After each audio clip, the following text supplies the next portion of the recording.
Bismillahirrahmanirrahim, assalamu alaikum wa rahmatullah. Aujourd'hui, nous allons voir pourquoi nos du'as ne sont pas exaucés. Un pieux prédécesseur disait La tastabti'u ijabata du'aika wa qad sadadta tariqahu bidhunubik. Ne te demande pas pourquoi l'exaucement de ton imploration tarde alors que tu lui as barré la route par tes péchés. Parfois, nos du'as ne sont pas exaucés parce qu'on commet des péchés à côté qui vont barrer la route à l'exaucement de nos du'as. D'où la nécessité de toujours demander pardon à Allah subhanahu wa ta'ala, d'avoir un programme quotidien de zikr où on va demander pardon à Dieu ne serait-ce que au moins 100 fois dans la journée, parce que c'est ce que faisait le prophète sallallahu alayhi wa sallam chaque jour. Il demandait pardon à Dieu 100 fois. Alors tâchons d'avoir ce zikr quotidien pour nous aider à avoir des du'as exaucés.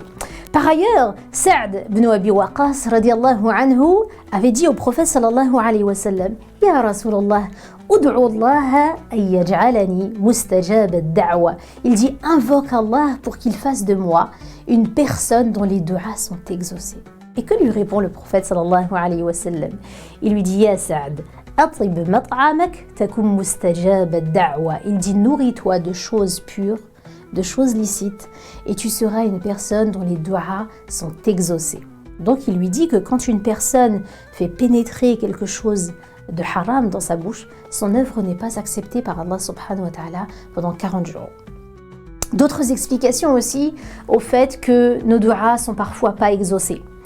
Ibrahim ibn Adham, qui était un pieux prédécesseur, avait dit à des personnes qui étaient venues le voir et qui se plaignaient de voir leurs du'as non exaucés, ils avaient dit en fait à ce pieux prédécesseur, Ya ibn Ishaq, Allah subhanahu wa ta'ala dit dans le Coran, Ud'ouni astajib lakum, demandez-moi et je vous exaucerai, mais le problème c'est que on invoque Allah, mais il ne nous exauce pas.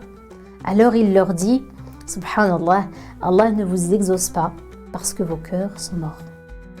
Ils sont morts à cause de 10 choses. Et il leur cite ces 10 choses que nous allons voir ensemble.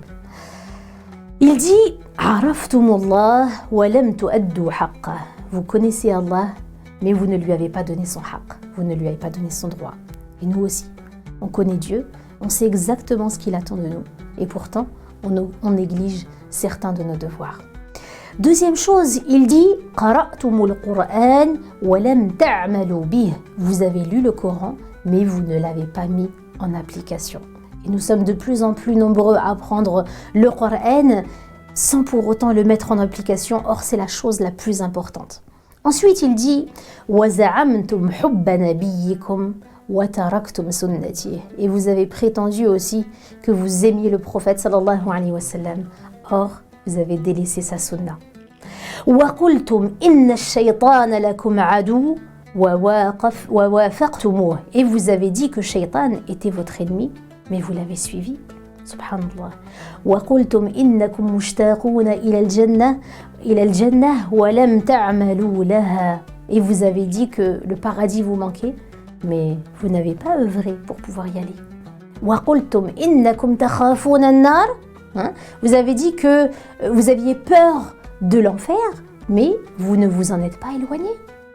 وَقُلْتُمْ إِنَّ الْمَوْتَ حَقٌّ وَلَمْ تَسْتَعِدُّوا لَهُ. Et vous avez dit que la mort était une réalité, une vérité, mais vous ne vous y êtes pas préparé. Et ensuite il dit وَاشْتَغَلْتُمْ بِعُيُوبِ النَّاسِ وَتَرَكْتُمْ عُيُوبَكُمْ. qu'Allah nous en préserve. Et vous êtes préoccupés des défauts des gens, mais vous avez oublié vos propres défauts. وَأَكَلْتُمْ نِعَمِ اللَّهِ وَلَمْ تُؤَدُّوا شُكْرَهَا. Et vous avez profité des bienfaits de Dieu, et vous ne l'en avez pas remercié. Ensuite il dit وَدَفَنْتُمْ مَوْتَاكُمْ وَلَمْ تَعْتَبِرُوا بِهِمْ. Et vous avez enterré vos morts, mais vous n'en avez pas tiré de leçon.